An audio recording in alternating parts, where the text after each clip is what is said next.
कृष्णा कृष्ण कृष्ण हरे हरे, हरे राम राम राम हरे हरे। चैतन्य महाप्रभु की लीलाओं के बारे में चर्चा को आगे बढ़ाते हुए चैतन्य महाप्रभु ने सनातन गोस्वामी को जो शिक्षा दी वो हम पढ़ रहे थे। हमने देखा कैसे सनातन गोस्वामी अंततः चैतन्य महाप्रभु के आंदोलन में जुड़े। चैतन्य महाप्रभु से उन्होंने समर्पण होने के साथ साथ प्रश्न किए कि आखिर मैं कौन हूँ, मेरा क्या कर्तव्य है, कृपया मुझे ये सब बताइए। और फिर चैतन्य महाप्रभु ने उन्हें संबंध ज्ञान के विषय में बताया। भगवान श्री कृष्ण किस तरह क्यों भगवान हैं और उनके अलग अलग अवतार कौन से होते हैं, उनके अलग अलग रूप कौन से हैं, हमारा उनके साथ संबंध क्या है, ये सब अलग अलग विषयों के ऊपर बताया। और फिर आज जो अध्याय हम पढ़ने जा रहे हैं उसमें श्री चैतन्य महाप्रभु सनातन गोस्वामी को अभिधेय के विषय में बताते हैं, अर्थात भक्ति या आध्यात्मिक प्रगति के लिए जो अलग अलग मार्ग हैं उसमें किस प्रकार भक्ति सर्वश्रेष्ठ है और भक्ति कैसे संपन्न की जाती है, अभिधेय भक्ति कैसे संपन्न की जाती है। तो वो जो संबंध ज्ञान की चर्चा है उसको हम इस प्रसंग में यहाँ पर अभी नहीं चर्चा कर रहे हैं। आज जो हम पढ़ रहे हैं वो है मध्य लीला अध्याय 22 भक्ति की विधि।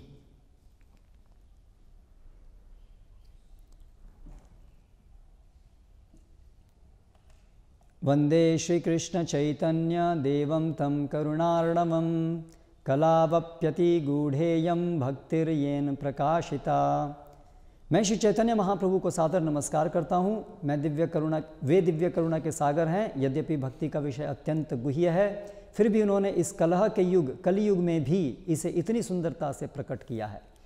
जय जय श्री कृष्ण चैतन्य नित्यानंद, जय द्वैत चंद्र जय गौर भक्त वृंद। श्री चैतन्य महाप्रभु की जय हो, नित्यानंद प्रभु की जय हो, अद्वैत चंद्र की जय हो, श्री चैतन्य महाप्रभु के समस्त भक्तों की जय हो। एते कहिलो संबंध तत्वेर विचार, वेद शास्त्रे उपदेश कृष्ण एक सार। श्री चैतन्य महाप्रभु ने कहा, मैंने अनेक प्रकार से कृष्ण के साथ मनुष्य के संबंध का वर्णन किया है। यही समस्त वेदों का विषय है। कृष्ण सारे कार्यकलापों के केंद्र हैं। एवे कहिशु न अभिधेय लक्षण, यहाँ होते पाई कृष्ण कृष्ण प्रेम धन। अब मैं भक्ति के लक्षणों के विषय में कहूँगा जिसके द्वारा मनुष्य कृष्ण का आश्रय तथा उनकी दिव्य प्रेममयी सेवा को प्राप्त कर सकता है। कृष्ण भक्ति अभिधेय सर्वशास्त्र कये, अतएव मुनिगण करियाच निश्चय। मनुष्य के सारे कार्यकलाप केवल भगवान कृष्ण की भक्ति पर केंद्रित होने चाहिए, यही सारे शास्त्रों का निर्णय है और सारे संत पुरुषों ने यही निष्कर्ष निकाला है। तो अभी इसको स्थापित करने के लिए चैतन्य महाप्रभु उद्धृत करते हैं अन्य वैदिक शास्त्रों से। श्रुतिर्माता पृष्ठा दिशति भवदाराधन विधि, यथा मातुर्वाणी स्मृतिरपि तथा भक्ति भगिनी। पुराणाध्यायेवा सहज निवहास्ते तदनुगा, अतः सत्यम ज्ञानम मुरहर भवानेश शरणम। जब वेद माता श्रुति से प्रश्न किया गया कि किसकी पूजा की जाए, तो उसने कहा कि आप ही एकमात्र आराध्य प्रभु हैं। इसी तरह श्रुति शास्त्रों के उपसिद्धांत स्मृति शास्त्र भी बहिन तुल्य वही आदेश देते हैं। भ्रातृतुल्य पुराण अपनी माता के पद चिन्हों पर चलते हैं। हे मुर असुर के शत्रु, इसलिए मुरारी नाम है, मुर असुर के शत्रु। निष्कर्ष यह है कि आप ही एकमात्र आश्रय हैं। मैंने इसे तत्वतः समझ लिया है। तो श्रुति स्मृति पुराण सभी वैदिक शास्त्र एक मत से कहते हैं। तो ये श्रुति स्वयं व्यक्तिगत रूप में कह रही हैं कि एकमात्र आराध्य वो भगवान श्री कृष्ण हैं। अद्वय ज्ञान तत्व कृष्ण स्वयं भगवान, स्वरूप शक्ति रूपेतार हय अवस्थान। कृष्ण अद्वय परम सत्य पूर्ण पुरुषोत्तम भगवान हैं। यद्यपि वे एक हैं, किंतु अपनी लीलाओं के लिए उनके विविध स्वांश तथा शक्तियां हैं। स्वांश विभिन्नांश रूपे हय्य विस्तार, अनंत वैकुंठ ब्रह्मांड करे न विहार। कृष्ण अपना विस्तार अनेक रूपों में करते हैं, इनमें से कुछ स्वांश हैं और कुछ विभिन्न अंश हैं। इस तरह वे आध्यात्मिक तथा भौतिक दोनों जगतों में लीलाएं करते हैं। आध्यात्मिक जगत तो वैकुंठ लोक है और भौतिक जगत विशाल ब्रह्मांड समूह है जिनकी अध्यक्षता ब्रह्मा करते हैं।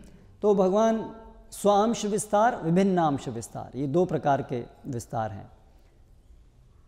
तो भगवान स्वांश विस्तारों में जो विस्तार करते हैं वो भगवान के ही समान शक्ति धारण करने वाले होते हैं, इसलिए वो भगवत तत्व कहलाते हैं। विभिन्न अंश जो जीव तत्व हैं वो भगवान के विभिन्न अंश कहलाते हैं। उनकी शक्ति भगवान के समान नहीं होती है, वो विभिन्न हैं, भगवान से परे हैं, अलग किए गए हैं। स्वांश विस्तार चतुर्व्यूह अवतार गण विभिन्नांश जीवता तार शक्ति ते गणन।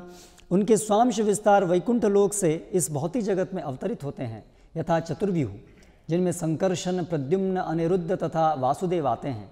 सारे जीव विभिन्न अंश हैं, यद्यपि वे कृष्ण के अंश हैं, किंतु उनकी गणना उनकी भिन्न शक्तियों में की जाती है। तो भिन्न अंश के रूप में हम शक्ति के अंतर्गत आते हैं, और स्वांश वो हैं जो भगवान के अलग अलग अवतार कहलाते हैं, स्वांश अवतार। से विभिन्नांश जीव द्वैत प्रकार, एक नित्य मुक्त एक नित्य समसार। Some water.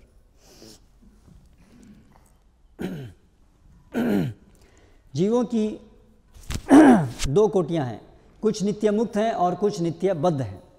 तो अभी जीवों के विषय में बता रहे हैं भगवान कि दो प्रकार के जीव हैं, एक नित्य मुक्त है और एक नित्य बद्ध है।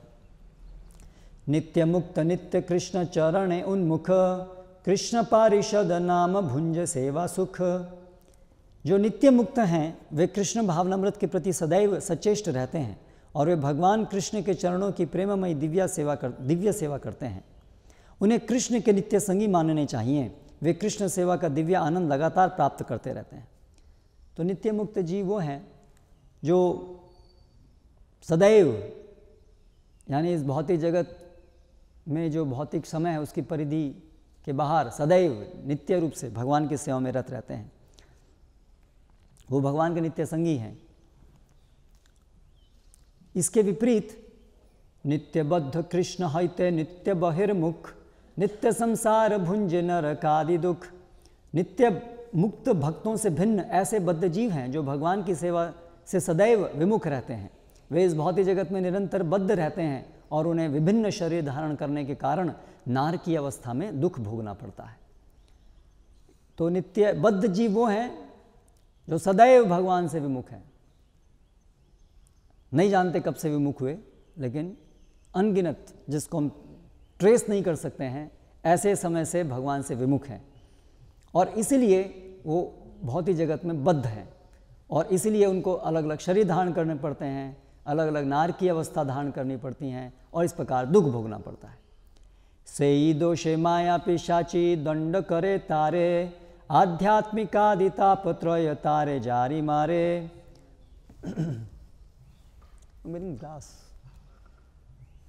कृष्ण भावनामृत का विरोध करने के कारण बद्ध जीव को बाह्य शक्ति माया रूपी पिशाचनी दंड देती है। इस तरह वह 3 प्रकार के कष्ट भोगने के लिए तैयार रहता है। शरीर तथा मन द्वारा दिए गए कष्ट, अन्य जीवों के शत्रुभाव से उत्पन्न कष्ट तथा देवताओं द्वारा उत्पन्न प्राकृतिक उत्पात। तो यही दोष के कारण कि वो कृष्ण विमुख है, इस दोष के कारण बद्ध जीव को माया रूपी पिशाचनी दंड देती है। तो माया को पिशाचनी की तरह, जैसे पिशाचनी लहू चूसती है और कष्ट देती है, उसी प्रकार से माया रूपी पिशाचनी कष्ट देती है।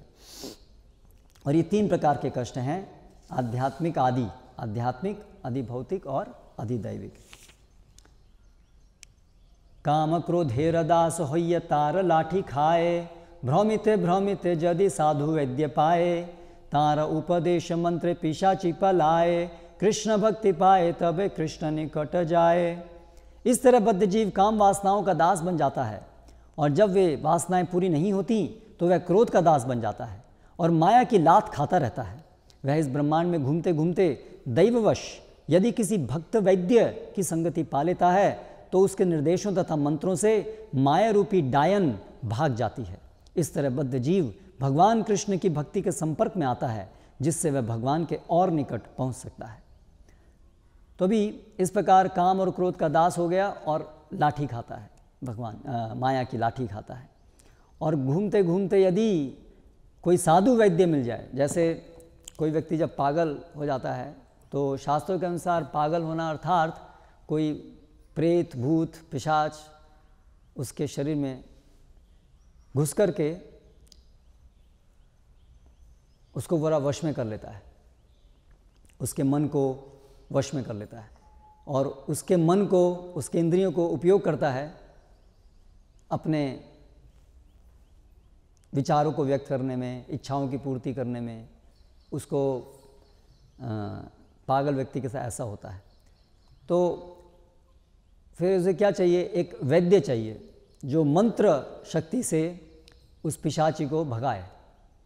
तो उसी प्रकार से साधु वैद्य, जो भगवान का भक्त है, वो साधु वैद्य ऐसे किसी घूमते घूमते ब्रह्मांड में घूमते घूमते, सब लोग तो ऐसे ही हैं, सब लोग की यही स्थिति है, हम सब पिशाचिनी के द्वारा नचाए जा रहे हैं। तो ऐसे में कोई साधु वैद्य यदि मिल जाता है तो वो क्या करता है? उपदेश के रूप में वो उसके मंत्र के समान है। जैसे भौवा बोलते हैं, जो भूत हटाता है, भौवा, हाँ, भगत, ओ भगत नाम है, अच्छा। बंगाली में क्या बोलते हैं? कविराज, भौवा ही बोलते हैं किसी भाषा, बिहार में बोलते हैं भुआ, गुजरात में बोलते हैं, हाँ, ओके।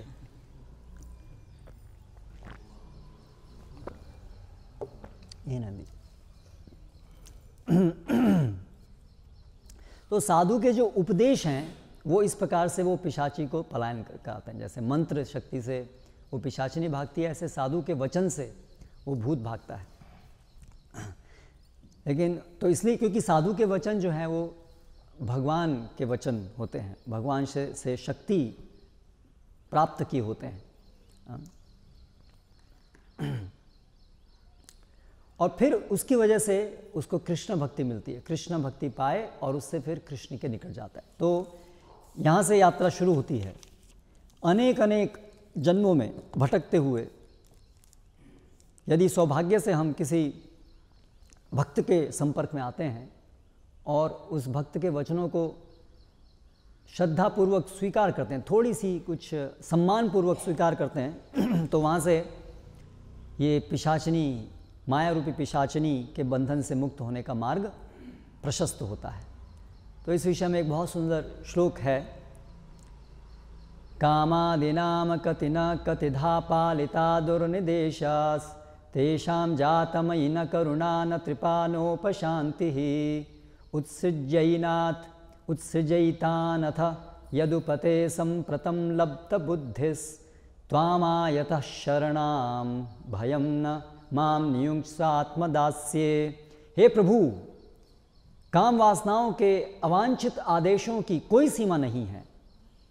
यद्यपि मैंने इन इच्छाओं की अतीव सेवा की है, किंतु उन्होंने मुझ पर रंच मात्र भी दया नहीं दिखलाई। उनकी सेवा करने में न तो मुझे लज्जा आई, न ही मैंने कभी उन्हें त्यागने की इच्छा की। किंतु हे प्रभु, हे यदुवंश के शिरोमणि, हाल ही में मेरी बुद्धि जागृत हुई है और अब मैं उनका परित्याग कर रहा हूँ। अपनी दिव्य बुद्धि के कारण मैं अब इन अवांछित इच्छाओं का पालन करने से मना करता हूँ और अब आपके अभय चरण कमलों में शरण लेने के लिए आया हूँ। कृपया मुझे अपनी निजी सेवा में लगा दीजिए और मेरी रक्षा कीजिए। तो ये एक बद्ध जीव जब भगवान के भक्त के संपर्क में आता है और वहाँ उसकी वो श्रद्धा पनपती है संपर्क में आने से, तो फिर वो इस प्रकार समझ पाता है कि ये जो उद्गार हैं कि अनेक अनेक अनेक समय से ये काम वासनाओं का मैं दास बना हुआ हूँ, काम वासनाओं के आदेशों का पालन करता रहता हूँ। और ये जो काम वासनाएं हैं, ये सब भौतिक इच्छाएं हैं, कितनी भी इनकी सेवा कर लो फिर भी ये संतुष्ट नहीं होती है, इनको कोई मुझ पर दया नहीं आती है। लज्जा भी नहीं आती है, क्योंकि जब हम काम वासनाओं की पूर्ति करते हैं तो लज्जाजनक कार्य करते हैं, हमारा स्तर कुत्ते बिल्ली जैसा हो जाता है, जानवर। क्योंकि इंद्रियों की जो आदेश हैं वो ऐसे में विवश करते हैं लज्जाजनक पापपूर्ण कार्य करने के लिए। तो लेकिन वो इच्छाओं को कभी लज्जा नहीं आती है। तो इसलिए हम देखते हैं जो व्यक्ति इंद्रिय भोग में लिप्त होता है, जिसका मन इंद्रियां अनियंत्रित होती हैं, उसकी क्या दशा होती है। वो एक के बाद एक पाप कृत्य करता रहता है। तो फिर वो कह रहे हैं, लेकिन हे प्रभु अभी मेरी बुद्धि जागृत हुई है। कैसे जागृत होती है बुद्धि? ये भक्तों के संपर्क में आने से बुद्धि जागृत होती है। और अभी मैं इनका परित्याग कर रहा हूँ, अभी मैं इन इच्छाओं की बात नहीं मानता हूँ, अभी मैं उनकी गुलामी छोड़ रहा हूँ। तो इसलिए कृपया मैं तभी छोड़ पाऊँगा ये सब जब आप मुझे अपनी शरण में लेंगे। तो इस प्रकार से ये प्रार्थना हमें करनी चाहिए कि भगवान कृपया अभी हमें आप अपनी शरण में लगाए, नियुष्य आत्मदास से, अपने दास के रूप में मुझे अपनी चरणों में स्थापित कीजिए। कृष्ण भक्ति है अभिधेय प्रधान, भक्ति मुख्य निरीक्षक कर्म योग ज्ञान। कृष्ण की भक्ति ही जीव का मुख्य कार्य है। यद्यपि बद्ध जीव की मुक्ति के विविध साधन हैं, यथा कर्म ज्ञान योग तथा भक्ति, किंतु ये सब भक्ति पर आश्रित हैं। अभी श्री चैतन्य महाप्रभु विश्लेषण करना प्रारंभ करते हैं कि शास्त्रों में ये जो माया से जीव को मुक्त कराना है, जो जीव का लक्ष्य है, समस्त सृष्टि का वास्तविक लक्ष्य यही है, हर जीव की इस माया से मुक्ति हो। माया रूपी पिशाचिनी जिसने सबको पकड़ा हुआ है, इससे मुक्त होना है हमको। तो ये जो मुक्ति का मार्ग है, उसके लिए अलग अलग साधन हैं, जो मुख्य रूप से हैं कर्म ज्ञान योग और भक्ति। लेकिन चैतन्य महाप्रभु बताते हैं कि इसमें से जो प्रधान अभिधेय है, मुख्य साधन जो है माया से छूटने का और कृष्ण के शरण को ग्रहण करने का, कृष्ण प्रेम प्राप्त करने का, वो है कृष्ण भक्ति। बाकी जो सब हैं कर्म योग ज्ञान, वो केवल भक्ति मुख निरीक्षक, वो तो केवल भक्ति पे आश्रित हैं। उनकी खुद कोई अपने आप में शक्ति नहीं है कि वो कृष्ण प्रेम प्रदान कर सके। आगे कहते हैं श्री चैतन्य महाप्रभु, एई सब साधनेर अति तुच्छ बल, कृष्ण भक्ति बिना ताहा दीते नारे फल। भक्ति के बिना आत्म साक्षात्कार के अन्य सारे साधन दुर्बल तथा तुच्छ हैं। कृष्ण की भक्ति के बिना किए बिना ज्ञान तथा योग से वांछित फल प्राप्त नहीं हो सकता। ये सब साधनाओं का बल बहुत तुच्छ है, इतना तुच्छ है कि इन साधनाओं से जो फल प्राप्त हो सकता है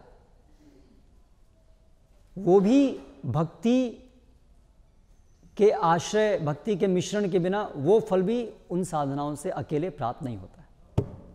तो अभी एक बहुत बड़ी भ्रांत धारणा है, यतो मत ततो पथ।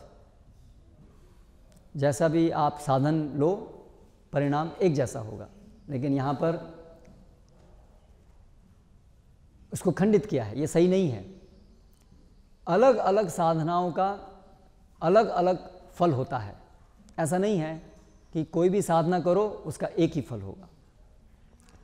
तो ये जो अलग अलग साधनाएं हैं उसको एक सीढ़ी की तरह से हम समझ सकते हैं। जैसे सीढ़ी में अलग अलग स्टेप्स होते हैं, सोपान होते हैं उसके सीढ़ी के, तो उसी प्रकार से सारी जो साधनाएं हैं, कर्म है, योग है, ज्ञान है और भक्ति है, ये सब अलग अलग सोपान हैं जिसमें भक्ति अंतिम सोपान है। और जो अंतिम गंतव्य है जीव का, माया से छूटना और कृष्ण प्रेम प्राप्त करना, तो उसके लिए भक्ति जो है वो अंतिम सोपान है। बाकी सारे जो साधना हैं, कर्म ज्ञान, वो एक सोपान है। उससे क्या परिणाम होता है? अगले सोपान में जाने का मार्ग प्रशस्त होता है। वो केवल उसका परिणाम है अगले सोपान पर जाना, न कि अंतिम सोपान तक पहुंचना। गंतव्य तक नहीं पहुंचा सकते वो। तो इसलिए कर्म ज्ञान योग, उससे कृष्ण प्रेम प्राप्त नहीं हो सकता। उससे केवल हम एक अगले स्टेप पे जा सकते हैं। कर्म से हम ज्ञान तक जा सकते हैं, लेकिन कर्म से जो ज्ञान पे जाना है उसके लिए भी केवल कर्म अकेले काफ़ी नहीं है, कर्म में थोड़ी भक्ति मिश्रित होनी चाहिए। ज्ञान से अगला परिणाम है मुक्ति, लेकिन वो मुक्ति भी केवल ज्ञान से प्राप्त नहीं हो सकती जब तक ज्ञान में थोड़ी भक्ति ना मिश्रित हो। तो इस तरह से भक्ति इतनी बलिष्ठ है कि अन्य कोई भी साधना है उसमें थोड़ी भक्ति तो होनी चाहिए। अगर भक्ति विहीन कोई भी कार्य किया जाए तो उससे कोई आध्यात्मिक प्रगति नहीं होती, उससे केवल भवबंधन होता है। इसलिए वो फिर साधन नहीं रह गया, वो केवल एक भवबंधन का कारण बन जाता है। और कृष्ण प्रेम प्राप्त करने के लिए तो शुद्ध भक्ति चाहिए, कर्म और ज्ञान से अनावृत भक्ति चाहिए, उससे कृष्ण प्रेम प्राप्त होता है। फिर चैतन्य महाप्रभु कुछ श्लोक उद्धृत करते हैं ये बताने के लिए कि किस प्रकार बाकी जो सभी योग साधनाएं हैं उसमें यदि भक्ति मिश्रित नहीं है, भक्ति मिश्रित नहीं है अर्थात यदि कोई ज्ञानी होने का प्रयास कर रहा है, कोई कर्मयोगी इत्यादि, लेकिन अगर उसके अंदर भगवान के प्रति एक द्वेष है, भगवान के रूप गुण लीलाओं को यदि वो भौतिक मानता है, उनको दिव्य स्वीकार नहीं करता है, इस प्रकार से उनसे ईर्ष्या करता है, तो फिर चाहे वो कितना भी कर्म योग करने का प्रयास कर ले, चाहे वो कितना भी ज्ञान योग का प्रयास करे, लेकिन उससे उसकी कोई प्रगति नहीं होगी। इसलिए मायावादी लोगों की वास्तव में उनका जो गंतव्य है वो उनको प्राप्त नहीं होता है, क्योंकि मायावादी कृष्ण अपराधी, वो बहुत तपस्या करते हैं। जो शंकराचार्य के अनुयायी हैं बहुत इंद्रियों को संयमित करने का प्रयास करते हैं, करते भी हैं, आसक्तियों से छूटे हुए हैं, उनके जीवन में देख सकते हैं, सत्यवादी हैं, ये सब बहुत अच्छे गुण उनके अंदर हैं। लेकिन एक बहुत बड़ा दुर्गुण है, कृष्ण अपराधी। कृष्ण राम ये सब ब्रह्म से एक भौतिक शरीर लेकर के आए, ऐसा उनकी मान्यता है। ये है भगवान से द्वेष। इस द्वेष के कारण उनकी जो कामना है, उनका जो लक्ष्य है कि हमें मुक्ति प्राप्त हो, वो उनको प्राप्त नहीं होगी। इसलिए भगवान क्या कहते हैं भगवद्गीता में, अवजानन्ति माम मूढ़ा मानुषिम तनुमाश्रितम परम भावमजानन्तो मम भूत महेश्वरम। फिर अगले श्लोक में क्या कहते हैं, मोघाशा मोघ कर्माणो मोघ ज्ञाना विचेतसः राक्षसीम आसुरीम चैव प्रकृतिम मोहिनीम श्रिता। तो इस प्रकार से जो मुझे अवजानन्ति माम मूढ़ा, जो मूढ़ लोग मुझे नहीं जानते हैं, मुझे एक सामान्य मनुष्य की तरह देखते हैं, उनका क्या होगा, मोघ आशा मोघ कर्माणो मोघ ज्ञाना विचेतसः। तो मोघ ज्ञाना, उनके अगर वो ज्ञानी होने का प्रयास कर रहे हैं तो उनके ज्ञान का प्रयास विफल होगा। मोघ आशा, उनका कि हम कर्म योग करके ज्ञान की प्राप्ति करेंगे, ये भी फल निष्फल होगा। मोघ आशा मोघ, सभी प्रकार के कर्म ज्ञान सभी प्रकार की साधनाएं उनकी विफल होंगी। और अगर वो तथाकथित भक्त भी हैं, भक्ति की क्रियाएं भी कर रहे हैं, तो उनको वो भी विफल होंगे, उनको मेरा प्रेम प्राप्त नहीं होगा। तो इस प्रकार से कोई भी व्यक्ति अगर आप देखें आध्यात्मिक पथ पर है, जो मुक्ति की कामना चाहता है, जो आध्यात्मिक पथ पर नहीं है, इसका मतलब वो तो भगवान के विषय में कुछ जानते ही नहीं हैं, इसलिए उनकी चर्चा यहाँ नहीं हो रही है। वो तो भौतिक जगत से निकलने का प्रयास ही नहीं कर रहे हैं, तो विफल होने का मतलब ही नहीं है। वो तो भौतिक जगत में ही चाहते हैं रहना, तो उनका तो यही गति होगी। लेकिन जो निकलना चाहते हैं, जो मुक्ति चाहते हैं, यदि उनके अंदर भगवान के प्रति द्वेष है, यदि वो भगवान के नाम रूप गुण लीलाओं को स्वीकार नहीं करते हैं, हो सकता है इसके बारे में उनको जानकारी ना हो, लेकिन सुनने पर कम से कम उसके प्रति वो प्रतिकार न करें, तो वो प्रगति कर सकते हैं। लेकिन यदि किसी के अंदर भगवान के प्रति द्वेष है, तो वो चाहे कितना भी अन्य दृष्टि से हमें बहुत अच्छे लग रहे हों, लेकिन वो कृष्ण अपराधी होने के कारण वो विफल होंगे। इसलिए भारत में बहुत सारे तथाकथित गुरु हैं, तो हमें ये समझना चाहिए कि उनकी गति क्या होगी और उनके अनुयायी या जो भी वो प्रचार कर रहे हैं उससे क्या प्रभाव होगा। उनके पास बहुत शक्तियाँ हो सकती हैं, यौगिक शक्तियाँ हो सकती हैं, मन की बात बता देंगे और बहुत लोग बहुत अनुयायी उनके हो सकते हैं, क्योंकि लोग तो अनुयायी जनरली बनते हैं कोई चमत्कार, जादू इत्यादि दिखाने के कारण, तो उससे हमें भ्रमित नहीं होना है। या उनके अंदर तथाकथित गुण हो सकते हैं, बहुत सज्जन, बहुत विनम्र, बहुत तपस्वी, बहुत वैरागी, ये सब बहुत सारे गुण आप देख सकते हैं। जैसे वो ये जो होता है कुंभ मेला होता है, इसमें ऐसे बहुत सारे आते हैं जिनकी बहुत कुछ सिद्धियां होती हैं। बताया था एक बार वो वृंदावन मंडल परिक्रमा में मैं मिला, एक देखा मैंने, एक खड़े बाबा 12 साल से खड़े हैं, एक पैर पे बैठे ही नहीं 12 साल से। सब लोग आके बहुत आश्चर्य, 12 साल से खड़े हैं, उनको बहुत पूछते हैं, है ना। और कोई भक्त उनको दिखेगा, बोलेगा हरे कृष्ण कर, हरे कृष्ण, ये सामान्य व्यक्ति तो 12 साल से खड़ा नहीं, कुछ इसकी सिद्धि नहीं है, बेकार आदमी, सामान्य व्यक्ति, सामान्य खाता है, सामान्य चलता है, इसमें क्या विशेषता है। तो लोग ऐसे विशेषताएं कुछ देखना चाहते हैं, कुछ चमत्कार, जादू बड़ा, क्योंकि वो खुद भी चाहते हैं ना ऐसी सिद्धियां प्राप्त करना, भोग करने के लिए, इसलिए उनको ऐसे जिनके अंदर सिद्धियां हैं वो उनको उनके आदर्श दिखते हैं।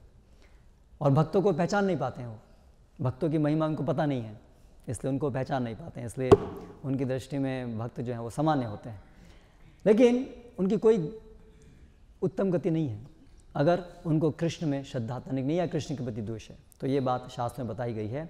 नैष्कर्म्यमच्युत भाववर्जितम न शोभते ज्ञानमलम निरंजनम कुतः पुनः शाश्वत भद्रमीश्वरे न चार्पितम कर्म यदप्यकरणम अकारणम। जब शुद्ध ज्ञान समस्त भौतिक आकर्षण से परे होता है किंतु पूर्ण पुरुषोत्तम भगवान कृष्ण को समर्पित नहीं होता, तो यह भौतिक मल से रहित होते हुए भी अधिक सुंदर नहीं लगता। तो फिर सकाम कर्मों का क्या लाभ जो प्रारंभ से कष्टप्रद हैं और क्षणिक हैं, यदि वे भगवान की भक्तिमय सेवा में काम नहीं आते। भला वे किस तरह अत्यंत आकर्षक हो सकते हैं। तो इस प्रकार चैतन्य महाप्रभु और अलग अलग जगह से श्लोक उद्धृत करते हैं। केवल ज्ञान मुक्ति दिते नारे भक्ति विने, कृष्णोन्मुखे से ही मुक्ति होए बिना ज्ञाने। भक्ति के बिना कोरा ज्ञान मुक्ति दिलाने में असमर्थ है। दूसरी ओर यदि कोई भगवत भक्ति में लगता है तो वह ज्ञान के बिना भी मुक्ति प्राप्त कर सकता है। तो ज्ञान का जो अनुशीलन होता है, संन्यास लेकर के, कर्म संन्यास लेना और वेदांत सूत्र के आधार पे ब्रह्म का चिंतन करना, तो उसका अभीष्ट फल है मुक्ति। लेकिन भक्ति के बिना कोरा ज्ञान मुक्ति भी नहीं दिला सकता, जो हमने अभी बात की। थोड़ा सा भक्ति उसमें होनी चाहिए, कम से कम भगवान की एक्सेप्टेंस तो होनी चाहिए कि भगवान है। लेकिन इसके विपरीत यदि कोई भक्त है जो स्वीकार करता है कृष्ण पूर्ण पुरुषोत्तम भगवान है, इस बात को स्वीकार करता है, हम शरीर नहीं, हम आत्मा हैं, हम उनके दास हैं, ये सब स्वीकार करता है, लेकिन यदि उसको मुक्ति कामना यदि हो भी जाए, सामान्य रूप से भक्त को मुक्ति कामना होगी नहीं, भक्त को तो केवल भगवान की सेवा ही कामना होगी। लेकिन एक argument, for the sake of argument, सिद्धांत को समझने के लिए, यदि एक भक्त को ऐसी मुक्ति कामना हो भी जाए, मिश्रित भक्त को हो सकती है, शुद्ध भक्त को नहीं होती है, लेकिन अगर हो भी जाए, किसी शुद्ध भक्त को हो भी जाए, फॉर द आर्ग्यूमेंट सेक हो भी जाए, तो भी केवल भक्ति से ही उसको मुक्ति प्राप्त हो सकती है। जो ज्ञान साधना है उसको करने की जरूरत नहीं है, केवल भक्ति से ही बाकी जितनी भी साधनाएं, उनका जो भी फल है, भक्ति अपने आप में सक्षम है बाकी सब कुछ प्रदान करने के लिए। जबकि बाकी सब साधनाएं भक्ति के मिश्रण के बिना खुद अपना अभीष्ट फल भी नहीं दे सकती। ये बात क्लियर है। तो जो कर्म योग है उसका अभीष्ट फल क्या है? फिलॉसफी शुरू हुई, सोना बंद करो। जो कर्म योग है उसका अभीष्ट फल क्या है? ज्ञान। ज्ञान का मतलब क्या? मैं शरीर नहीं आत्मा हूँ। तो ये तो सबको पता ही है पहले से ही। तो इसका कर्म योग करने से क्या, सबको पता है। तो आप भारत में जाएंगे आप शरीर नहीं आत्मा, हाँ हम जानते हैं, साक्षात्कार नहीं है, साक्षात्कार नहीं है, केवल बस जानते हैं। तो कर्म योग से आत्म साक्षात्कार होता है कि हम शरीर नहीं हम आत्मा है, ये साक्षात्कार होता है। साक्षात्कार अर्थ है अभी वो उस स्तर पे काम करता है, इसको कहते हैं साक्षात्कार हुआ। जब तक कोई उस स्तर पे काम नहीं कर रहा है तो उसको कोई साक्षात्कार नहीं, केवल बोल रहा है बस। इंद्रिय भोग कर रहे हैं, हाँ ये तो हम भी जानते हैं हम शरीर नहीं आत्मा है। आप क्या जानते हैं फिर इंद्रिय भोग क्यों कर रहे हैं? फिर अगर आप जानते हैं आप शरीर नहीं है तो फिर आप क्या कर रहे हैं आत्मा के लिए, आप अपने लिए? इसका मतलब आप कुछ नहीं जानते हैं, क्योंकि जानने का अर्थ है उस पर क्रिया करना। तो कर्म योग करने से आत्म साक्षात्कार होता है। कर्म कांड करने से क्या होता है? कर्म कांड अनुष्ठान करना है, भौतिक सुख मिलता है, मैक्सिमम स्वर्ग मिल सकता है ना।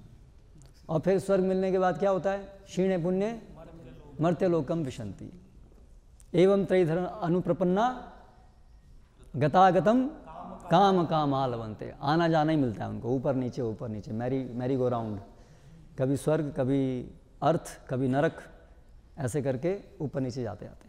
तो इस तरह से कर्म कांड का अलग परिणाम है, कर्म योग उसका परिणाम है आत्म साक्षात्कार। और जो ज्ञान योग है, संन्यास लेने के बाद ब्रह्म का चिंतन, उसका परिणाम क्या है?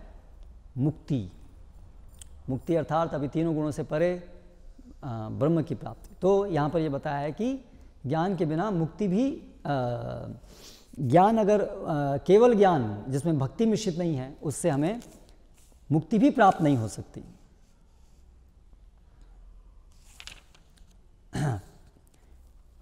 तो चैतन्य महाप्रभु भगवद गीता श्लोक उद्धृत करते हैं। चैतन्य महाप्रभु स्वयं भगवान श्री कृष्ण हैं, लेकिन फिर भी वो अपने ही द्वारा बताए गए शिक्षाओं को उद्धृत करते हैं, क्योंकि अभी यहाँ भक्त के रूप में हैं। तो भक्त के रूप में बताते हैं, कृष्ण भगवान ऐसा कह रहे हैं, है ना। दैवी एषा गुणमयी मम माया दुरत्यया मामेव ये प्रपद्यन्ते माया मेताम तरन्ति ते। भौतिक प्रकृति के 3 गुणों वाली मेरी इस दैवी शक्ति का अतिक्रमण कर पाना कठिन है, किंतु जो मेरी शरण में आ चुके हैं वे इसे आसानी से पार कर सकते हैं। तो भगवान की कृष्ण में न तो ज्ञान योगी जाता है, न तो ज्ञान योगी जाता है, केवल भक्त ही जाता है। यही भक्त की परिभाषा है, जो भगवान की शरण ग्रहण करता है। इसलिए भगवान यहाँ क्लियर स्पष्ट रूप से कह रहे हैं कि केवल जो मेरी शरण में आता है वही माया से बाहर जा सकता है। कृष्ण नित्य दास जीव ताहा भूली गेला, एई दोषे माया तार गलाय बांधिला। जीव माया की जंजीर द्वारा गले से बंधा हुआ है, क्योंकि वह यह भूल गया कि वह कृष्ण का नित्य दास है। तो हमारे जो मूल है, जिसकी वजह से हम इस भौतिक जगत में हमको आना पड़ा, माया क्यों हमें पकड़ी, उसका रूट क्या है? वो है कि मैं कृष्ण का नित्य दास हूँ, इसको हम भूल गए। कृष्णा भूलिया जीव भोगवांछा करे, पाशेते माया तारे झपट गए। ये मूल कारण है। इसे जब तक ये मूल कारण खत्म नहीं होगा, तब तक माया का बंधन कैसे छूटेगा? सही बात है ना। तो ये रूट है कि हम भगवान आपको स्वीकार नहीं करते हैं, हम आपके दास नहीं हैं, हम आपकी सेवा नहीं करते। तो जब तक वापस जीव की मति नहीं आती कि हम कृष्ण दास हैं, हमारा एकमात्र कार्य है कृष्ण की सेवा करना है, तब तक माया से नहीं छूट सकते। इसलिए भगवान की शरण में आने से ही माया से छूट सकते हैं। ताते कृष्ण भजे करे गुरु सेवन, माया जाल छूटे पाए कृष्ण चरण। यदि बद्ध जीव भगवान की सेवा में लगता है और साथ ही अपने गुरु की आज्ञा का पालन करता है और उनकी सेवा करता है, तो वह माया के जाल से छूट सकता है और कृष्ण के चरण कमलों में शरण पाने के योग्य हो सकता है। तो क्या करना होगा? अभी गुरु मिले हैं, है ना। गुरु नहीं मिलते तो अभी तक ये सब जो विचार है, कृष्ण की शरण में जाना है, कृष्ण को जानना है, हम कृष्ण के दास हैं, ये सब नहीं होगा। ये सब ज्ञान केवल भक्त के संसर्ग में आने से ही प्राप्त होता है। ये श्रद्धा, ये ज्ञान और ये श्रद्धा, ये समझ। तो फिर वो जो भक्त मिला वो फिर एक गुरु है वो। तो इस प्रकार से जो कृष्ण का भजन करता है और गुरु की सेवा करता है, दोनों चीज़ साथ साथ चलती हैं, कृष्ण सेवा और गुरु सेवा। तो पहले कृष्ण की कृपा से हमें गुरु मिलते हैं और फिर गुरु की कृपा से हम कृष्ण को समझ पाते हैं, कृष्ण की शरण ग्रहण कर पाते हैं। तो ताते कृष्ण भजे करे गुरुर सेवन, उससे फिर माया जाल छूटे पाए कृष्णेर चरण। चारि वर्णाश्रमी यदि कृष्ण नाही भजे, स्वकर्म को रीते ये से रौरव पड़ी मजे। वर्णाश्रम संस्था के अनुयायी चारों वर्णों ब्राह्मण क्षत्रिय वैश्य शूद्र तथा चारों आश्रम ब्रह्मचर्य गृहस्थ वानप्रस्थ तथा संन्यास के विधि विधानों को मानते हैं। यदि वे इन विधानों का पालन करते हैं किंतु भगवान कृष्ण की भक्तिमय सेवा नहीं करते, तो वे भौतिक जीवन की नार की अवस्था में जा गिरते हैं। वही बात जो हमने पहले कही कि यदि कोई भी व्यक्ति मनुष्य है, यदि उसको भगवान से द्वेष है, तो वो अगले जन्म में मनुष्य नहीं बनने वाला, दैट इज़ फॉर श्योर। ये कोई बोलते हैं ना आपको हाथ से देखना आता है, हाँ देखना आता है। क्या है हमारा भविष्य? कुत्ता बिल्ली यही है आपका भविष्य। हमको पता है क्या, पामिस्ट्री में हम एक्सपर्ट हैं। आपकी मृत्यु होने वाली है, गलत नहीं है, मृत्यु तो होने वाली है, करेक्ट। मृत्यु के बाद क्या होगा? कुत्ता बिल्ली बनने वाले हैं। So we are all palmist, हम सब ज्योतिष शास्त्र में पारंगत हैं, करेक्ट, हम सब बता सकते हैं। तो क्योंकि ये निर्णय है शास्त्र का, जो भी व्यक्ति भगवान से द्वेष करता है, हो सकता है उसको भगवान के बारे में पता नहीं हो, लेकिन अगर उसने विचार किया है अच्छे से और निर्णय लिया है कोई भगवान नहीं, एथिस्ट्स, तो उनको अगला जन्म मनुष्य नहीं मिलने वाला। क्योंकि मनुष्य जीवन विशेष रूप से भगवान को समझने के लिए ही दिया गया है। तो जो मनुष्य जीवन मिलने पर भी यदि भगवान को ठुकराता है विचार करके अच्छे से निर्णय लेके, है ना, तो फिर उसको क्यों दोबारा मनुष्य जीवन दिया जाएगा? फिर उसको वो जीवन दिया जाएगा जो उसके योग्य है, जिसके लिए वो योग्य है। उसी प्रकार से तो जितने भी ये नास्तिक हैं उनकी भी ये गति होगी, और जो आस्तिक भी हैं, जो शास्त्रों में विश्वास रखते हैं। आस्तिक किसको बोलते हैं? जो शास्त्रों को स्वीकार करते हैं, लेकिन वो आस्तिक भी है लेकिन उसका भगवान से द्वेष है, तो भी वो नरक में जाएगा। तो ऐसे अनेक लोग हैं, जैसे मैंने बताया, मायावादी हैं या अलग अलग फिलॉसफी को फॉलो करने वाले और लोग हैं। शास्त्र पे आधारित फिलॉसफी, 6 फिलॉसफी हैं, है ना। सांख्य है, नास्तिक सांख्यवाद, है ना, वैशेषिका है, पतंजलि इत्यादि। तो उनमें भी भगवान श्री कृष्ण को भगवान के रूप में स्वीकार नहीं किया जाता है ना। अच्छे से विचार करते हैं भगवान के बारे में, पता कृष्ण को सुना है, कृष्ण के सब भगवत गीता सब कुछ जानते हैं, और सब जानने के बाद निर्णय लेते हैं कि कृष्ण पूर्ण पुरुषोत्तम भगवान नहीं है। तो इसके कारण वो जो भी उनके कार्य करते हैं वर्णाश्रम का पालन करने पर, जैसे हम देखते हैं जरासंध, वो भी वर्णाश्रम का पालन करने वाला था। ब्राह्मणों को दान देना, ये सब कार्य वो करते थे, सब वर्णाश्रम के नियमों को पालन करते थे। इन दैट उस प्रकार से तो दुर्योधन भी वर्णाश्रम का पालन करने वाले थे, लेकिन क्योंकि कृष्ण से द्वेष था इसलिए उनकी गति नारकीय होगी। तो इस बारे में फिर चैतन्य महाप्रभु श्लोक उद्धृत करते हैं भागवतम से कि ऐसा क्यों होता है, क्योंकि सारे वर्ण और आश्रम क्या हैं? भगवान के विराट रूप के एक अंश हैं। तो यदि शरीर का कोई भी अंग शरीर की सेवा ना करे तो उसको काट के फेंक दिया जाता है, वो बेकार हो गया। तो उसी प्रकार से यदि वर्ण आश्रम में स्थित कोई व्यक्ति जो अपना मूल है भगवान, उन्हीं की यदि सेवा से विमुख होता है, द्वेषी होता है, तो फिर उसको काट के फेंक दिया जाता है, नहीं वो नरक में चला जाता है। और उसी प्रकार जो ज्ञानी भी है, ये जो कर्म का पालन करने वाले हैं वो वर्णाश्रम का पालन करते हैं, लेकिन भगवान से द्वेष रखते हैं तो उनकी गति नारकीय होती है। और उसी प्रकार से जो ज्ञानी हैं, ज्ञानी जीवन मुक्त दशा पाइनु करी माने, वस्तुतः बुद्धि शुद्ध न है कृष्ण भक्ति विनय। जो मायावादी संप्रदाय के ऐसे अनेक तर्कवादी ज्ञानी हैं जो अपने आप को मुक्त मानते हैं और अपने आप को नारायण कहते हैं, किंतु जब तक वे कृष्ण भक्ति में नहीं लगते तब तक उनकी बुद्धि निर्मल नहीं होती। तो ज्ञानी भी अपने को मुक्त सोच सकते हैं कि हम तो मुक्त हो गए, लेकिन अगर उनका भी कृष्ण से द्वेष है, यदि वो कृष्ण को भगवान के रूप में स्वीकार नहीं करते तो वो मुक्त नहीं है, वो केवल वो भौतिक जगत में ही है, लेकिन वो ऐसा सोच रहे हैं कि मुक्त हो गए।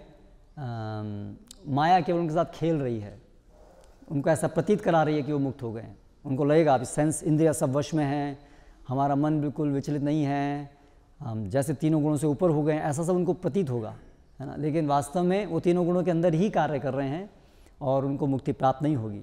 इसके विषय में ब्रह्मा जी ये वचन भागवतम में कहते हैं। प्रसिद्ध श्लोक है, ये अन्यरविंदाक्ष विमुक्त मानिनस त्वयस्त भावाद अविशुद्ध बुद्धयः आरुह्य कृष्णेन परम पदम ततः पतन्त्यधो नादृतयुष्मदंग्रयः। कृष्ण सूर्य सम माया है अंधकार। इस श्लोक का तात्पर्य अनुवाद नहीं पड़ा। हे कमल नेत्र, जो अपने आप को इस जीवन में मुक्त मानते हैं किंतु आपकी भक्ति नहीं करते, वे अवश्य ही अशुद्ध बुद्धि वाले हैं। यद्यपि वे कठिन तपस्या करते हैं और उच्च आध्यात्मिक पद अर्थात निराकार ब्रह्म साक्षात्कार का पद प्राप्त करते हैं, किंतु वे पुनः नीचे गिर जाते हैं क्योंकि वे आपके चरण कमलों की पूजा करने की उपेक्षा करते हैं। कृष्ण सूर्य सम माया होय अंधकार, यहाँ कृष्ण तहाँ नहीं मायार अधिकार। कृष्ण सूर्य के समान है और माया अंधकार के समान है। जहाँ कहीं सूर्य प्रकाश है वहाँ अंधकार नहीं हो सकता। यूँ ही भक्त कृष्ण भावनामृत अपनाता है त्यों ही माया का अंधकार तुरंत नष्ट हो जाता है। फिर भगवान श्री चैतन्य महाप्रभु आए कहते हैं, कृष्ण तोमार हंग यदि बले एक बार, माया बंद हित कृष्ण तारे करे पार। यदि कोई गंभीरता तथा निष्ठा के साथ यह कहता है, क्या, हे कृष्ण, यद्यपि इस भौतिक संसार में मैंने आपको इतने वर्षों से भुला दिया था, किंतु आज मैं आपकी शरण ग्रहण कर रहा हूँ, मैं आपका निष्ठावान दास हूँ, कृपया मुझे अपनी सेवा में लगा लें, तो वह तुरंत माया के पास से मुक्त हो जाता है। माया से निकलना बहुत मुश्किल है लेकिन आसान भी है। कितना आसान रास्ता बताया। भगवान कह रहे हैं बस यही वेट कर रहा हूँ मैं। जीव एक बार पूरी गंभीरता से ये बोल दे, स्वीकार कर ले कि भगवान मैं बहुत समय से आपको मैंने भुलाया, लेकिन मैं अभी समझ गया हूँ, मैं आपका निष्ठावान दास हूँ, कृपया मुझे अपनी सेवा में लगा लें। बस इतना ही, थोड़ा सा ही बात हमको हृदय से बोलनी। लेकिन हम देखेंगे बहुत लोग बहुत प्रयास कर रहे हैं प्रकृति पर विजय प्राप्त करने का, मृत्यु पर विजय प्राप्त करने का, लेकिन ये सीधा उपाय वो नहीं करेंगे।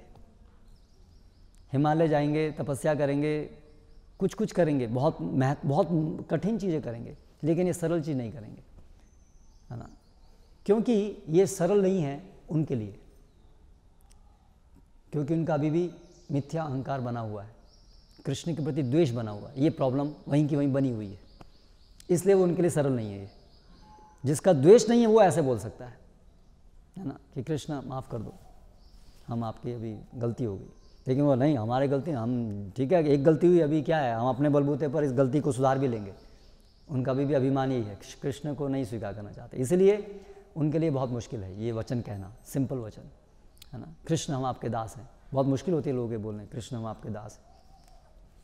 नमस्कार, कई लोग आप देखिए प्रणाम करने को झुके ऐसे खड़े रहेंगे, हम क्यों झुकेंगे, हम आज तक किसी के सामने नहीं झुके, कैसे झुकेंगे।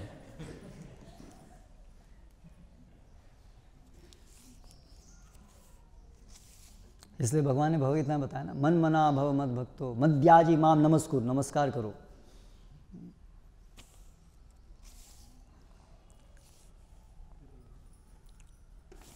फिर एक रामायण से चैतन्य महाप्रभु श्लोक उद्धृत करते हैं, सक्रदेव प्रपन्नो यस्तवास्मीति चयाचते अभयम सर्वदा तस्मै ददाम्ये तद्व्रतम मम। ये भगवान राम ये श्लोक कहते हैं, यह मेरा व्रत है कि यदि कोई यह कहकर एक बार भी मेरे शरणागत होता है कि हे प्रभु आज से मैं आपका हूँ, और अभय के लिए मुझसे प्रार्थना करता है, तो मैं उस व्यक्ति को तुरंत अभय प्रदान करता हूँ और वह उस समय से सदैव सुरक्षित रहता है। तो भगवान का स्वयं ये वचन है, भगवान कह रहे हैं ये मेरा व्रत है। भुक्ति मुक्ति सिद्धि कामी सुबुद्धि यदि है, गाढ़ भक्ति जोगे तबे कृष्णेर भजय। फिर चैतन्य महाप्रभु आगे अभी एक और चीज़ कहते हैं कि यदि किसी की भुक्ति कामना है भी, हृदय में कामनाएं हैं, मुक्ति कामना भी है, सिद्धि कामना भी है, लेकिन यदि वो भक्ति की प्रक्रियाओं को लेता है और तीव्र भक्ति करता है, तो भी अंततः मैं उसको अपनी शरण में ले लेता हूं। जैसे ध्रुव महाराज तो वो तो अनन्य भक्त नहीं थे, वो तो भक्त प्राय थे। उन्होंने भक्ति क्रियाएं की, ओम नमो भगवते वासुदेवाय, भगवान का नाम लिया, भगवान के अर्च विग्रह की पूजा की, ये सब भक्ति अंग हैं। और वो ऐसा नहीं कि जन्माष्टमी पे कृष्ण मंदिर और दुर्गा पूजा पे देवी मंदिर और शिवरात्रि में शिव मंदिर, केवल विष्णु फिक्स्ड। तो उन्होंने इस प्रकार से भगवान की शरण ग्रहण की, लेकिन वो शुद्ध भक्ति नहीं थी, क्योंकि उनका उद्देश्य केवल भगवान को प्रसन्न करना नहीं था, बदले में कुछ मांगना था, है ना। लेकिन उन्होंने तीव्र भक्ति की। तो इसीलिए यहाँ चैतन्य महाप्रभु कह रहे हैं यदि कोई ऐसा करता है, कोई और कुछ मांगता है, यहाँ भक्ति की महिमा बता रहे हैं भगवान, भक्ति क्रियाओं की महिमा की। यदि कोई मिश्रित भक्त भी है लेकिन अगर वो बहुत तीव्रता से वो मेरी भक्ति सेवा करता है तो उसका क्या होता है? हाँ, तो भगवान कह रहे हैं, अन्य कामी यदि करे कृष्णेर भजन, ना मागी तेह कृष्ण तारे देय स्वचरण। यदि कोई अन्य कामी भगवान को नहीं मांग रहा है, कुछ और मांग रहा है, लेकिन कृष्ण का भजन करता है अन्य कुछ मांगने के लिए, तो वो मुझे नहीं मांग रहा है, लेकिन फिर भी मैं उसको अपने चरण दे देता हूँ, फिर भी मैं उसको अपनी शुद्ध भक्ति दे देता हूँ। कृष्ण कहे आमा भजे मागे विषय सुख, अमृत छाड़ी विष मागे यही बड़ा मूर्ख। तो कृष्ण ये सोचते हैं, जब कोई ऐसा व्यक्ति है जो भगवान की शरण ग्रहण की है, भगवान को स्वीकार कर रहा है, श्री कृष्ण भगवान है ये स्वीकार कर रहा है, भगवान की शरण में आता है, लेकिन अन्य कुछ कामना से आता है, तो भगवान ये विचार करते हैं, आमा भजे मारे मांगे विषय सुख, मुझे मेरा भजन करता है और विषय सुख मांगता है ना। अमृत छोड़ के विष मांगता है, अमृत छोड़ी विष मांगे, मूर्ख आदमी है, अमृत छोड़ के विष मांगता है। मैं अमृत देने वाला हूँ और मुझसे अमृत मांगने की जगह विष मांगता है ना, यही बड़ा मूर्ख, इस तरह से बड़ा मूर्ख है ये। भगवान ऐसा विचार करते हैं। फिर आगे कहते हैं, भगवान आगे विचार करते हैं, आमी विज्ञ यही मूर्खे विषय के न दिबा, स्वचरणामृत दिया विषय भुलाइबा। तो ये तो मूर्ख है, लेकिन मैं तो बुद्धिमान हूँ, भगवान ऐसा विचार करते हैं। तो मैं इसको विष कैसे दे दूंगा? ये मूर्ख है, विष मांग रहा, लेकिन मैं तो मूर्ख नहीं हूँ, मैं तो बुद्धिमान हूँ, मैं इसको विष नहीं दूंगा। इसलिए मैं क्या दूंगा? स्वचरणामृत, मैं स्वचरणामृत दूंगा, जिससे विषय का सुख ये सब भुला देगा। भगवान ऐसा विचार करते हैं। लेकिन देवता ऐसा विचार नहीं करेंगे। आप देवताओं के पास जाएंगे, विष मांगेंगे, विष दे देंगे, लोटा भर के पूरा, लो मरो। करेक्ट, ये अंतर है भगवान की शरण में जाने में और देवताओं की शरण में जाने में। भस्मासुर ने शिव जी से जो मांगा वह तथास्तु, तो वो विष मांगा ना, उसने अपना नाश करना, सबका नाश करने के लिए मांगा। रावण, तो ये सब लोगों के उदाहरण हम देख सकते हैं। तो ये देवता गण जो हैं वो प्रसन्न हो जाते हैं तो जो भी मांगते देते हैं, लेकिन भगवान ऐसा नहीं करते। भगवान सोचते हैं कि ये क्या मूर्ख है, मेरी शरण में आया लेकिन फिर भी क्या मांग रहा है ना। तो अभी फिर एक प्रचारकों के मन में, भक्तों के मन में प्रश्न उठता है, तो फिर प्रभु हम ये शुद्ध भक्ति का प्रचार क्यों कर रहे हैं? फिर हम यही प्रचार करें, भाई जो मांगना है, जो मांगना है, सब भौतिक इच्छाएं रखो, बस मंदिर आते रहो, माला करते रहो, है ना। ऐसे ही फिर हमें प्रचार करना चाहिए, तो बहुत लोग जुड़ जाएंगे। अभी हम लोग खरी खरी सुनाते हैं तो बहुत लोग चले जाते हैं, करेक्ट। तो अगर हम लोगों को उनकी भौतिक इच्छाओं के लिए भी प्रोत्साहित करेंगे, बोलेंगे हाँ हाँ जो भी है, बस add Krishna to your life, बाकी सब ठीक है, जो चल रहा है चलने दो। अमेरिका जाना है, बड़ा जॉब प्राप्त करना है, ये बनना है, वो बनना है, वो सब ठीक है, वो चलेगा, बस केवल ऐड कृष्णा, बस साथ साथ में कृष्ण भजन करो। दुर्गा माला, दुर्गा की माला जब तो दो साथ में एक ये भी करना शुरू कर दो, 4 वो कर तो एक ये भी कर दो, बस इतना ही करना और कुछ नहीं करना। तो बहुत लोग जुड़ जाएंगे, यहाँ भीड़ लग जाएगी, बहुत छोटा पड़ जाएगा मंदिर। अभी तक हमको ये 5 साल में अभी तक इतने लोग ही आते हैं। अगर ऐसा करते होते तो 1 साल के अंदर आप देखिए क्या हाल होता है यहाँ पर, करेक्ट। तो फिर चैतन्य महाप्रभु तो कह रहे हैं चीज़ चैतन्य चरितामृत में, तो हम कहेंगे भाई देखिए हम लोगों को प्रचार करते हैं, हम कहते हैं ठीक है जो भी मांगना है मांगो, जो भी है साथ में भजन करो, तो भगवान अपने आप देख लेंगे, भगवान अपने आप उसको शुद्ध कर देंगे। यहाँ बताया भगवान ने कि मैं मूर्ख नहीं हूँ, भगवान तो बुद्धिमान है, वो शुद्ध कर देंगे, करेक्ट। तो फिर क्या गलती है इसमें, है ना। तो गलती यह है कि जो आजकल के लोग हैं वो केवल मांगते हैं, भक्ति कुछ करते नहीं हैं, है ना। ध्रुव महाराज ने क्या किया, 4 महीने में, 1 महीने में उनकी जो भक्ति क्रियाएं थी बहुत तीव्रता से उसको कर रहे थे, है ना। इनका स्मरण बहुत तीव्र था, भगवान के बारे में स्मरण बहुत तीव्र था, बिल्कुल चित्त भगवान में लगा हुआ था। तो वो भक्ति क्रियाओं के प्रभाव से वो हृदय शुद्ध होता है। मन अगर किसी न किसी ये न के न प्रकारेण यदि मन कृष्ण में लग जाता है तो उससे शुद्धि होती है। इसलिए इवन जो असुर लोग हम देखते हैं, कंस, वो तो भगवान को का द्वेषी था, लेकिन उसने भगवान का स्मरण किया द्वेष से, लेकिन उसको भी मुक्ति प्राप्त हो गई। तो ये भगवान का स्मरण करने का लाभ है। अभी कोई भक्ति, भगवान का श्रवण कीर्तन और ध्यान, ये सब की तीव्रता नहीं है और बस ऐसे ही कभी जब जब मंदिर आया तो हाँ भगवान दे देना, तो उससे काम नहीं चलेगा, है ना।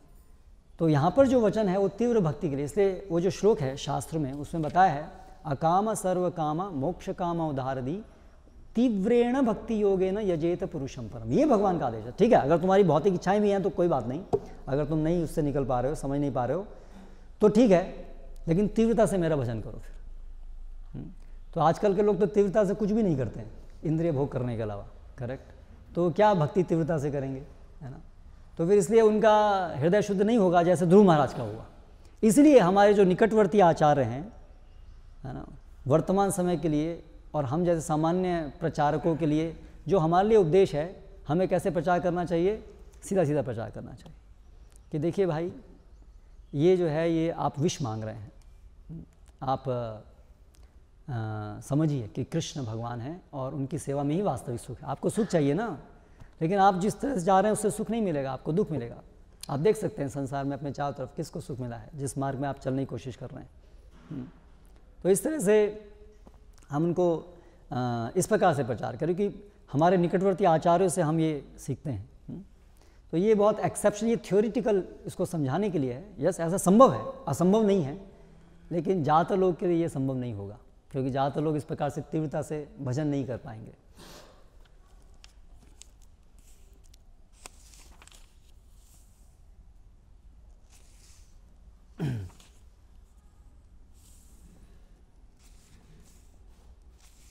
फिर चैतन्य महाप्रभु आई कहते हैं कौन भाग्य कारो संसार शयोन मुख है साधु संगे तबे कृष्ण रति उपजय।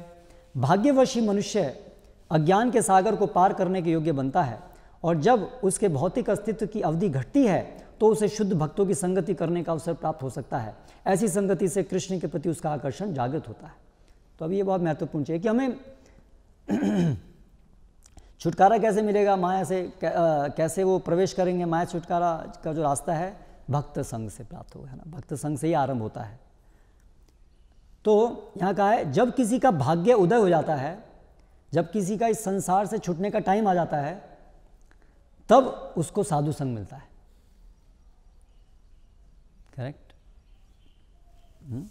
जैसे कहावत है जब किसी का मरने का समय आता है तो उसकी सांप से भेंट हो जाती है।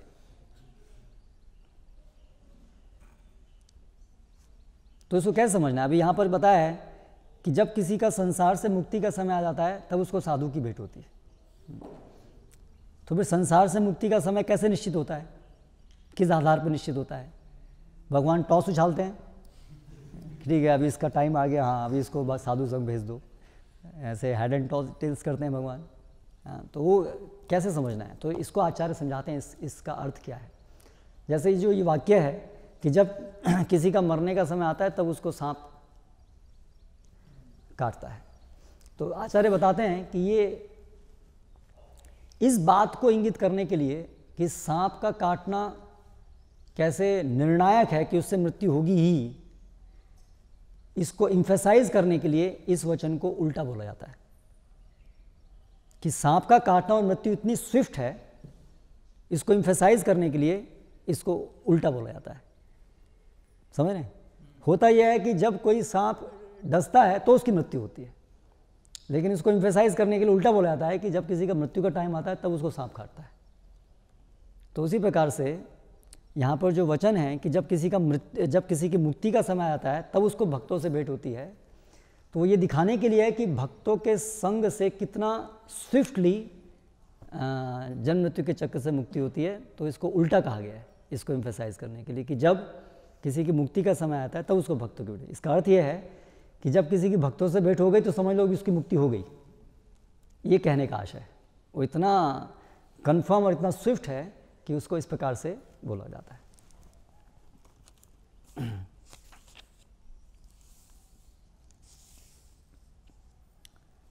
कृष्ण यदि कृपा करे को न भाग्यवाने गुरु अंतर्यामी रूपे सिखाए आपने। तो यदि कृष्ण किसी पर कृपा करते हैं कोई भाग्यवान जीव के ऊपर, तो फिर गुरु अंतर्यामी रूप में उसको सिखाते हैं। तो इस प्रकार कैसे होता है? तो भगवान तो समभाव रखने वाले हैं। ऐसा नहीं भगवान किसी पे कृपा करेंगे, किसी पे नहीं करेंगे, है ना। तो भगवान की कृपा आकृष्ट होती है, हम आकृष्ट करते हैं भगवान की कृपा को। कैसे? साधु संग में आकर के जो थोड़ी सी हमारी सुकृति बनती है, अज्ञात सुकृति, उससे हम भगवान की कृपा को आकृष्ट करते हैं।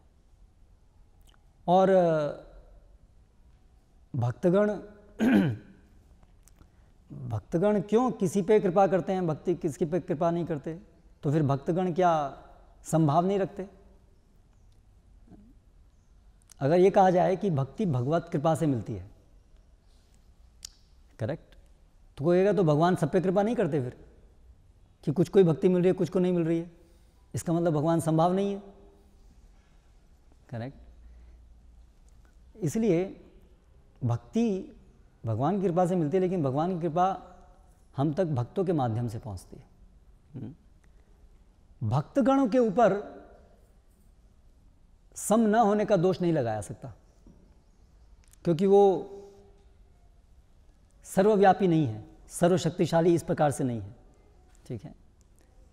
तो भक्तगण प्रयास करते हैं, जहाँ जाते हैं जिसको मिलते हैं कृष्ण भक्ति के बारे में बोलते हैं, और उसके आने से, उनके संपर्क में आने से अनजाने में कोई भक्ति स्वीकृति ग्रहण करता है, और फिर धीरे धीरे उससे उसके भक्ति का मार्ग खुलता है। तो इस प्रकार से भक्ति से भक्ति बढ़ती है।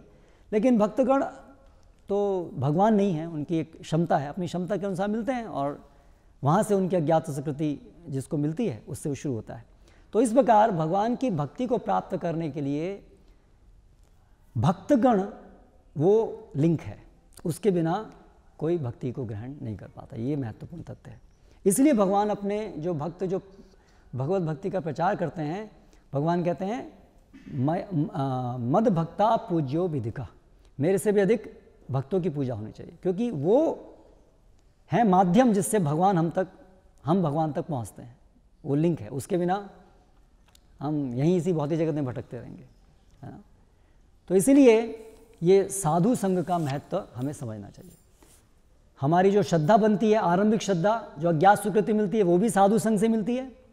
अज्ञात स्वीकृति होने पर जो हमारी एक श्रद्धा, आरंभिक श्रद्धा बनती है, वो भी साधु संग से फलित आगे पोषित होती है, और भक्ति में जो आगे प्रगति होती है वो भी साधु संग से होती है।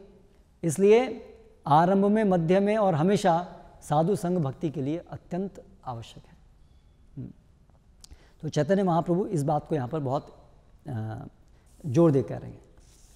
महत कृपा बिना को न कर में भक्ति नए, कृष्ण भक्ति दूरे रहु संसार न है शय। शुद्ध भक्त की कृपा बिना किसी को भक्ति पद प्राप्त नहीं हो सकता। कृष्ण भक्ति की बात जाने दें, मनुष्य भवबंधन तक से नहीं छूट सकता। तो ये महत्व है भक्त का, कि कोई भी शुद्ध भक्त नहीं बन सकता, यहाँ तक कि उसको संसार का भी क्षय नहीं हो सकता। तो भागवतम में ये एक बहुत प्रसिद्ध श्लोक है, रहुगणै तत्तपसा न याति, न चेज्जया निर्वपणात् गृहाद्वा, न छंदसा नैव जलाग्निसूर्यैर् विना महत्पाप रजोभिषेक। हे राजा रहुगण, शुद्ध भक्त महाजन या महात्मा के चरण कमलों की धूल अपने सिर पर धारण किए बिना मनुष्य भक्ति प्राप्त नहीं कर सकता। ये कौन बोल रहे हैं श्लोक? जड़ भरत रहुगणा को बोल रहे हैं। केवल कठिन तपस्या करने से, अर्चा विग्रह की भव्य पूजा करने से, या संन्यास अथवा गृहस्थ आश्रम के नियमों का कठोरता से पालन करने से, अथवा वेदों का अध्ययन करने से, जल में डूबे रहने या आग अथवा कड़ी धूप में खुला बैठने से भक्ति प्राप्त नहीं की जा सकती। ये सब किसी उपाय से भक्ति प्राप्त नहीं की जा सकती। केवल शुद्ध भक्त के चरणों की धूल अपने सिर पे रखने से। चरण पे धूल रखने का अर्थ है धूल भी रखिए और साथ साथ उनके वचनों को भी ग्रहण कीजिए, है ना। फिर प्रहलाद महाराज एक वचन बोलते हैं इसी संदर्भ में, नैषाम मतिस्तावदुरुक्रमांघ्रि स्पर्शयत्यनर्थापगमो यदर्थः महीयसाम पादरजोभिषेकम निष्किंचनानाम न वृणीत यावत्। तो ये अपने पिताजी को ये वचन बोलते हैं प्रहलाद महाराज। जब तक मानव समाज महात्माओं के, यानी कि वे भक्त जिनका भौतिक संपत्ति से कोई लगाव नहीं है, उनके चरण कमलों की धूल को स्वीकार नहीं करता, तब तक मानव जाति भगवान कृष्ण के चरण कमलों की ओर अपना ध्यान नहीं ले जा सकती। वे चरण कमल भौतिक जीवन के समस्त अवांछित कष्टों को दूर करने वाले हैं। इसलिए चैतन्य महाप्रभु कहते हैं, साधु संग सर्व शास्त्र काय, लव मात्र साधु संग सर्व सिद्धि होय। सारे शास्त्रों का निर्णय है कि शुद्ध भक्त के साथ क्षण भर की संगति से ही मनुष्य सारी सफलता प्राप्त कर सकता है। तो लव मात्र, थोड़ा सा भी साधु संग मिलने से भव सागर से मुक्ति हो सकती है। हम देखते हैं भक्तों को कहीं पर बहुत सारे ऐसे इंसिडेंट हैं, कहीं जा रहे थे, बैठे थे, कहीं एक पैम्फलेट मिल गया, केवल प्रोग्राम जन्माष्टमी कम सेलिब्रेट, बस है ना, फटा हुआ, वो भी कई बार जला हुआ, ऐसा भी हुआ है। थोड़ा सा बस एक हरे कृष्णा जन्माष्टमी एड्रेस बचा था, और उसको देख करके वो मंदिर गए और वहाँ से मुक्ति का रास्ता खुल गया। That's all, finished. करोड़ों जन्मों से जो चक्र चल रहा था वो यहाँ खत्म हो गया। तो लव मात्र साधु संग, है ना, छोटा सा भेंट। तो ऐसे बहुत सारे होता है। तो इसलिए साधु संग इतना पावरफुल है। इसलिए जो भक्त हैं वो तो एटम बम से ज़्यादा पावरफुल हैं। एटम बम क्या करेगा? वो एक भक्त का थोड़ा सा भी संग जो है, इतना जो बड़ा आवरण है उसका विस्फोट करके, है ना, इस ब्रह्मांड के अंदर हम फंसे हुए हैं ना, कितनी सारी परतें हैं ब्रह्मांड के अंदर, है ना, वो सबको वो विस्फोट करके तोड़ सकता है। एक भक्त की इतना बंधन को वो तोड़ सकता है, एक भक्त का थोड़ा सा। भगवान की कृपा से एक भक्त को इतना शक्ति प्राप्त होती है, करेक्ट। तो इसलिए हमें कभी भी भक्त संग छोड़ना नहीं है। कुछ भी हो जाए जीवन में, कितनी भी विकट परिस्थिति हो, उससे हम बाहर निकल सकते हैं यदि भक्त संग नहीं छूटा है। यदि हमने भक्तों के प्रति अवहेलना हमारे जीवन में आ गई है, भक्तों का संग छूट गया है, तो फिर हमारी अवनति होगी भक्ति में, और धीरे धीरे हमारी भक्ति लता सूख जाएगी। क्योंकि भक्ति की सारी क्रियाएं भक्त संग में ही होती हैं। टाइम हो गया, ओके। सो इस तरह से हम यहाँ पर फिनिश करते हैं, और अभी आगे दोपहर की कक्षा में आगे कंटिन्यू करेंगे। हरे कृष्णा। श्रील प्रभुपाद की जय। प्रश्न यस।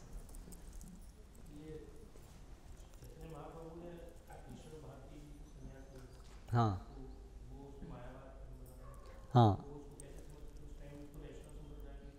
थे, लेकिन वहाँ पर उस समय वैष्णव संप्रदायों में संन्यास आश्रम का प्रचलन उस समय नहीं था। सभी बाबाजी वेश ही धारण करते थे। तो इस तरह से कोई त्रिदंडी सन्यासी उपलब्ध नहीं था। इसलिए चैतन्य महाप्रभु ने पहले उनको कृष्ण मंत्र दे करके उनको पहले तो दीक्षित किया, जिनसे उन्होंने संन्यास दीक्षा ली। तो और फिर उनसे दीक्षा ली।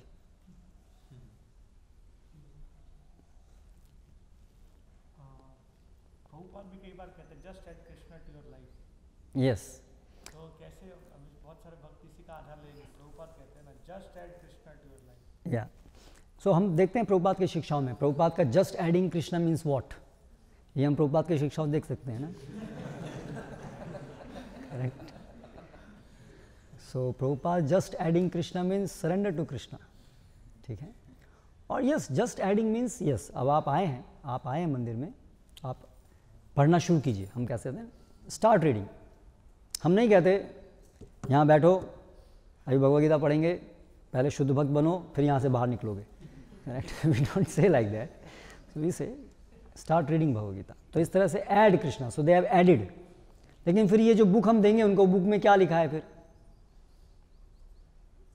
वहाँ कोई डाइल्यूशन नहीं है, पूरा स्ट्रेट फॉरवर्ड, ठीक है। यानी कि तात्पर्य ये है, ये स्वाभाविक है कि कोई भी व्यक्ति तुरंत सभी नियमों का पालन करना, सभी इच्छाओं से हट जाना, ये उसके लिए तुरंत संभव नहीं है।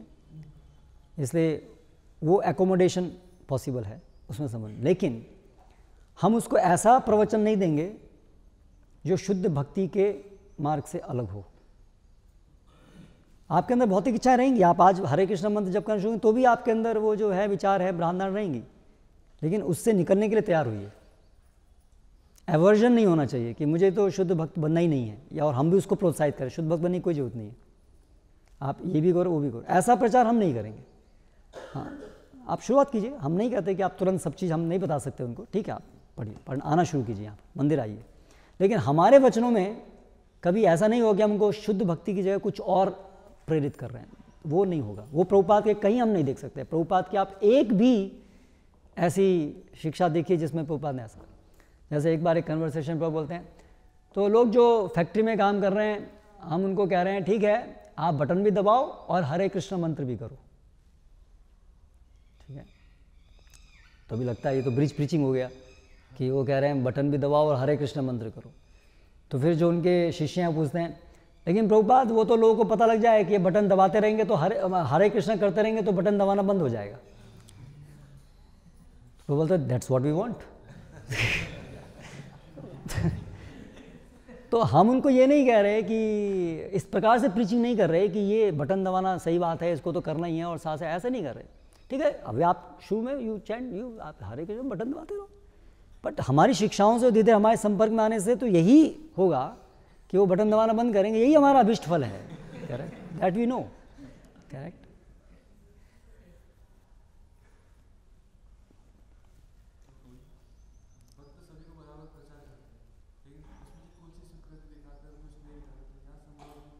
नहीं, हमारे अंदर संभाव है, हम तो सबको प्रयास कर रहे हैं। उनके अंदर संभाव क्यों होगा, वो तो सब अलग अलग स्तर पे हैं, क्योंकि है ही नहीं उनके अंदर, तो दिखाएंगे क्या, जो है वही तो दिखाएंगे। तो सबके अंदर सुकृति नहीं है इसलिए वो नहीं दिखाते, उनका है ही नहीं सुकृति, भक्ति नहीं है, पाप कर्मों से उनका हृदय तो कठोर है, इसलिए स्वीकार नहीं कर पाते।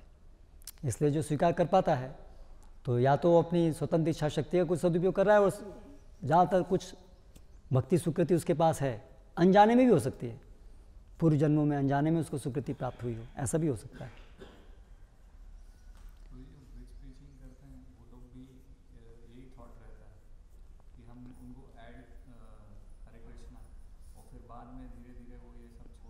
हाँ, नहीं देखिए, ऑफ कोर्स अभी प्रचारक हैं तो इस बात से तो वो इनकार नहीं कर सकते। जैसे वो लोग बोलते हैं कि आप स्टूडेंट हैं, आप बहुत अच्छा पढ़िए, आपके मार्क्स अच्छे आने चाहिए, मतलब फिर आप हरे कृष्णा जप माला भी कीजिए, इस प्रकार से फिर धीरे धीरे वो लोग आगे बढ़ेंगे। तो उनका प्रश्न है कि जो ब्रिज प्रीचिंग करते हैं उनका भी तो लक्ष्य ये होता है शुद्ध भक्त बनाना, उनका लक्ष्य थोड़ा होता है मिश्रित भक्त बनाना। वो भी तो एक टैक्टिक की तरह से यूज़ करते हैं कि भाई अभी हम उनको एंकरेज कर रहे हैं कि हाँ ठीक है आप पढ़ाई करो, बहुत अच्छे पढ़ाई स्टूडेंट बनो, और फिर ऐसे करते करते धीरे धीरे वो भक्त बन जाएंगे, करेक्ट, वो लोग सोचते हैं, correct, that's what I said. लेकिन फिर नारद मुनि ने जो ध्रुव महाराज को बोला वो ऐसे नहीं कि पढ़ाई करो पढ़ाई करो पढ़ाई करो पढ़ाई करो, पढ़ाई IAS का एग्ज़ाम की तैयारी कर रहे हैं, IIT की तैयारी कर रहे हैं, पढ़ाई कर रहे हैं पढ़ाई कर रहे हैं पढ़ाई कर रहे हैं, भक्ति के लिए कितना समय। अब आपको IIT का और IAS का एग्ज़ाम निकालना है तो आप कृष्ण का स्मरण कितना कर पाएंगे, करेक्ट, बहुत कम। ध्रुव महाराज ने ऐसा नहीं किया, पैसा पैसा ब्रह्मा का पचे बनवा कचे, यही मंत्र रट रहे हैं, ऐसा नहीं किया उन्होंने। साथ में हाँ भक्ति भी करना था ना, हाँ चलो ठीक है ये थोड़ा हरे कृष्णा ओके, ऐसा नहीं किया उन्होंने, जस्ट फुल इंटेंस कृष्ण नाम कृष्ण स्मरण। तो अगर किसी को IAS का एग्ज़ाम पास करना है और वो तैयार है तो हमें 64 माला हर रोज़ करना है, ठीक है, मंदिर में रह के पूरा बुक डिस्ट्रीब्यूशन करना है, सेवा करनी है ना, भगवान की ऐसी कृपा होगी तुम्हारे पर तुम्हारा IAS है तो हम बोल सकते हैं उसको, ये हमारा ये प्रचार होना चाहिए। ध्रुव महाराज प्रहलाद महाराज ने तो ऐसे बोला था करने के लिए ध्रुव महाराज को, उन्होंने नहीं बोला कि तुम तो ये रटन रखते रहो अपने आप तुमको, ऐसे नहीं ना, दैट्स द डिफरेंस। तो हम जो ब्रिज प्रीचिंग कर रहे हैं वो नारद मुनि जैसे टैक्टफुल हम लोग नहीं हैं, नारद मुनि वॉज रियली टैक्टफुल। तो उन्होंने कहा ये चाहते हो ना तो ये उपाय है, 24 घंटे full time devotion service. Yes, Dhruv Maharaj did full time devotion service. हम भी इतनी नहीं करते जितना उन्होंने किया, इसलिए उसका ही प्रभाव हुआ, इसलिए हम हृदय पूरा शुद्ध हो गया। ये एक श्लोक में वर्णन है कि भक्ति बिना ज्ञान है, ये वर्णन है कि केवल ज्ञान जिसे भक्ति नहीं है तो मुक्ति भी नहीं प्राप्त होता, लेकिन भक्ति बिना ज्ञान के मुक्ति प्रदान कर सकती है। हाँ, तो ये ज्ञान भक्ति बिना ज्ञान के ये कैसी अवस्था, मतलब भक्ति है जिसमें ज्ञान नहीं है। ज्ञान अलग अलग स्तर पर होता है ना, भक्ति ज्ञान, भक्ति भी ज्ञान है, लेकिन जब सामान्य रूप से हम ज्ञान की बात करते हैं वो हम बात करते हैं ब्रह्म ज्ञान, ब्रह्म में लीन होना है, ब्रह्म परम है वो ज्ञान, शुष्क ज्ञान। तो वो ज्ञान का अनुशीलन कर रहे हैं, लेकिन भगवान कृष्ण के प्रति कोई अवधारणा नहीं है, उनकी भक्ति क्रिया भी कुछ नहीं कर रहे हैं, केवल ज्ञान का अनुशीलन कर रहे हैं।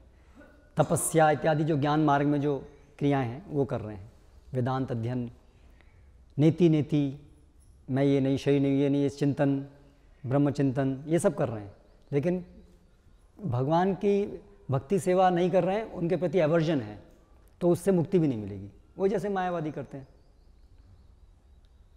जैसे एक भक्त है वो नहीं जानता है कि ब्रह्मेति परमात्मेति भगवानेति शब्द, तो फिर भक्त कैसे है वो? तो वही मैं नहीं, फिर वो भक्त नहीं ना, क्योंकि भक्त की डेफिनेशन, भक्त का मतलब जो जानता है कि पूर्ण पुरुषोत्तम वो हैं भगवान, मतलब उसे किसी ने बताया कि कृष्ण भगवान है, हमारा जीवन है कृष्ण की सेवा के लिए, और वो कृष्ण की सेवा कर रहा है, लेकिन ये सब तत्व विभेद जानना कि ब्रह्म क्या है, परमात्मा भगवान का आंशिक विस्तार है, तो क्या ये नहीं जानना उसे हम कहेंगे भक्ति बिना ज्ञान? ये नहीं जानना मतलब कि परमात्मा क्या है, सांख्य योग है, हम समझते हैं कि 24 तत्व है, मात्रा, पंच महाभूत, नहीं, ये बताया भक्ति बिना ज्ञान, भक्ति के बिना का ज्ञान, तो 24 तत्वों को जानना इत्यादि वो तो भक्ति का ज्ञान नहीं है। तो भक्ति वो ज्ञान जिसमें भक्ति नहीं है, भक्ति जिसमें ज्ञान नहीं है, भक्ति जिसमें ज्ञान नहीं है, भक्ति बिना ज्ञाने, है ना, भक्ति जिसमें ज्ञान नहीं है। तो भक्ति जिसमें ज्ञान नहीं है अर्थात जिसमें, देखिए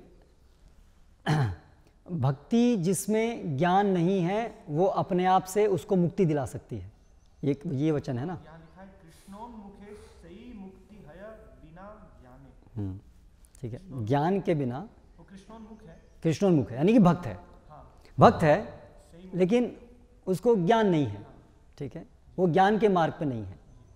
हाँ, तो एक भक्त के लिए भगवत प्राप्ति भी उसको हो सकती है अन्य चीज़ों को ना जानने पर भी। बहुत सारी डिटेल्स हैं शास्त्रों के अंदर, बहुत सारी डिटेल्स हैं, वो सब डिटेल्स जानने पर ही उसको भगवत प्रेम प्राप्त होता है ऐसा नहीं है, है ना। भगवान की सेवा के अंतर्गत जो आवश्यक है वो उसको ज्ञान प्राप्त होगा, वो सफिशिएंट है, ज़रूरी नहीं है। लेकिन एक ज्ञानी के लिए बहुत सारी डिटेल्स चाहिए उसको, मतलब केवल जानने का मतलब क्यों यहाँ थ्योरेटिकल नहीं होता है, जानने का मतलब होता है उसको रियलाइजेशन, जैसे इंद्रिय संयमन संपूर्ण रूप से होना चाहिए इत्यादि, उसके बिना मुक्ति प्राप्त नहीं होती है। लेकिन भक्ति जो है बिना इस ज्ञान के भी मुक्ति दे सकती है। जनरली मुक्ति प्राप्त करने के लिए ये सब चीज़ें होनी चाहिए, इंद्रिय संयम इत्यादि। लेकिन एक भक्ति जो है, अगर किसी की मुक्ति कामना हो गई, उसको तो इंद्रिय संयमन और ज्ञान का अनुशीलन, वेदांत और ये सब क्या है और ब्रह्म क्या है इसका साक्षात्कार नहीं है, इसका जानकारी नहीं है, लेकिन भक्ति कर रहा है, लेकिन उसके मन में इच्छा क्या है भक्ति करने के पीछे, मुझे मुक्ति चाहिए। तो उसने वो रेगुलर जो प्रोसेस है ज्ञान का वो अब नहीं अपनाया, केवल भक्ति कर रहा है, लेकिन फिर भी उसको उससे मुक्ति प्राप्त हो जाएगी, ये उसका आशा है। तो जैसे ये जो श्लोक आता है, मूर्खो वदति विष्णाया धीर वदति विष्णवे, हाँ, उभयस्तु समम पुण्यम भावग्रही जनार्दन, तो वो ज्ञान, उसको व्याकरण का ज्ञान नहीं है, इसलिए भक्त है ना, वो ज्ञानी नहीं है। ज्ञानी के लिए वो मैकेनिकल प्रोसेस है, ज्ञानी का भगवान पे आश्रय नहीं है, इससे उसको सटीकता से सब पालन करना पड़ेगा। वो विष्णवे उल्टा सीधा करेगा वहाँ नहीं जाएगा लेकिन भक्त के लिए भक्त का आश्रय भाव जाए, क्योंकि भगवान के साथ उसका संबंध है ना। अन्य जो है मैकेनिकल प्रोसेस है, अपने बलबूते पे जाना है। भक्त जो है भगवान को शरणागत, भगवान के कारण भगवान उसको लेके जाते हैं। सर्वकर्माण्यपि सदा कुर्वाणो मद व्यपाश्रया मत प्रसादात अवाप्नोति शाश्वतम पदम अव्ययम्, मेरी कृपा से उसको प्राप्त करता है। That is a difference. ठीक है, एक मिनट, एक एक प्रश्न।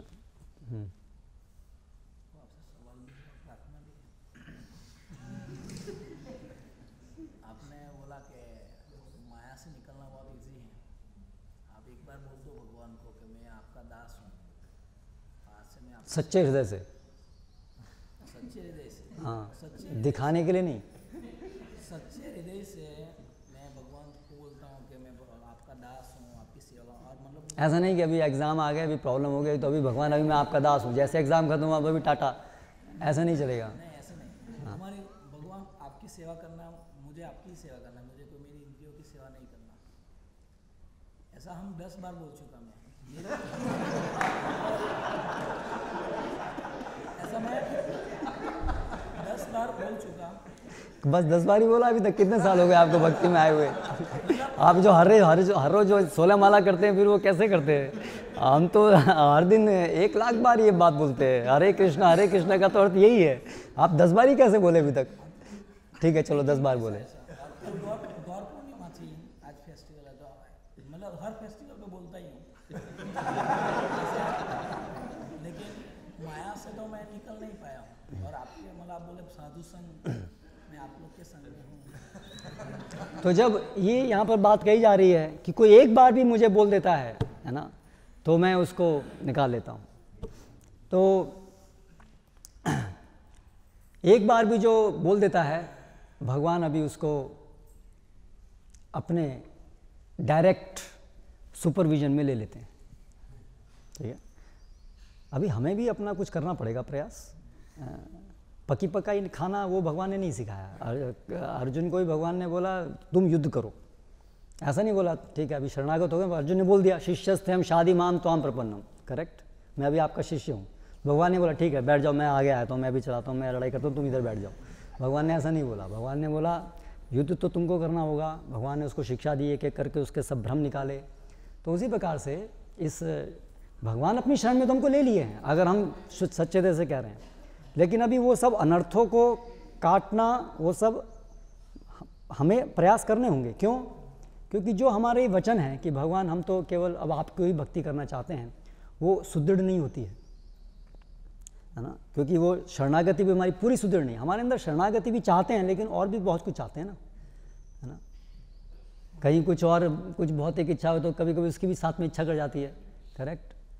तो सुदृढ़ नहीं है, तो इसलिए वो सब शरणागति को सुदृढ़ करने के लिए, वो पूरी श्रद्धा को स्ट्रॉन्ग करने के लिए वो एक कल्टीवेशन है। इसलिए भक्ति अनुशीलन का मार्ग है। ये कोई फ्लैश लाइटनिंग नहीं है कि एक झटका लगा और एकदम से हमारे सारे अनर्थ उड़ गए। और ये शरणागत होना एक प्रक्रिया है जिसमें हम अपनी स्वतंत्र इच्छा शक्ति का उपयोग करके धीरे धीरे बार बार इसको प्रगाढ़ करते हैं, भगवान हमें आपकी सेवा ही चाहिए। फिर भगवान बीच में कुछ प्रलोभन देंगे, देखो ये भी चाहिए, ये भी है, ये चाहिए तो ये ले लो, नहीं नहीं नहीं नहीं नहीं ये नहीं, आपकी भक्ति चाहिए। फिर थोड़ा आगे चलेंगे, फिर और कुछ दिखाएंगे, बोला ये भी है और बढ़िया और ज़्यादा अच्छी चीज़ है, ये देखना है, उन्होंने ये भी नहीं चाहिए।